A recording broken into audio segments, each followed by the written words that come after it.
Until recently, a statue of Captain Cook stood proudly on Jacka Boulevard in St Kilda, a bayside suburb of Melbourne. At around 3:30 a.m. on Thursday, the 25th of January, the day before Australia Day, the statue was sawn off at the feet and toppled onto the ground. Graffiti scrawled on the plinth where the statue used to stand said, "The colony will fall." The British Australian community condemns this disgraceful attack. The destruction of public property is unlawful, but this attack and the slogan which the perpetrators left behind are particularly disturbing. This is an attack on one of the heroic figures of the nation, and therefore on the nation itself. How else to interpret the words, "the colony will fall," than as a threat against the descendants of the people who settled Australia?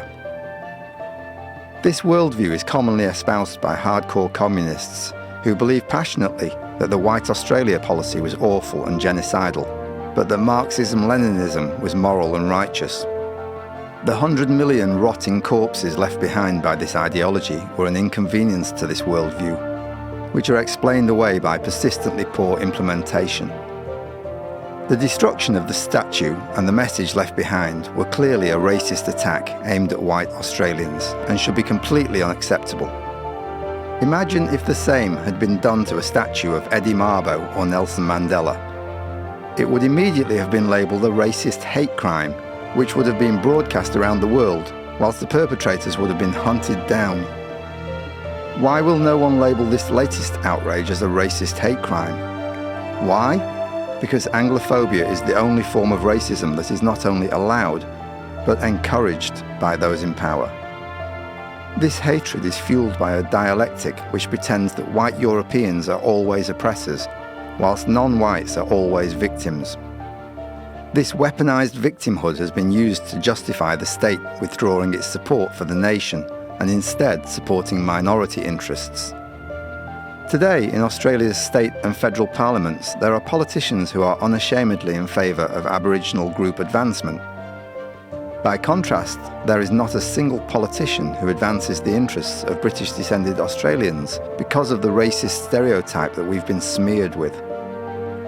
As a consequence, huge swathes of Australia are being transferred to Aboriginals.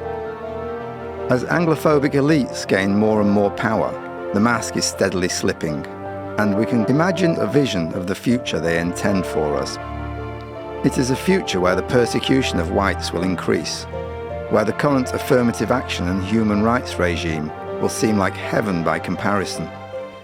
This has all been possible because until recently, Anglo-Celtic and European Australians had no one to advocate for their interests. This has now changed, with the British Australian community growing strongly. We are not going to stand for this Anglophobic racist hatred any longer. Join us now to help secure justice for Anglo-Celtic Australia.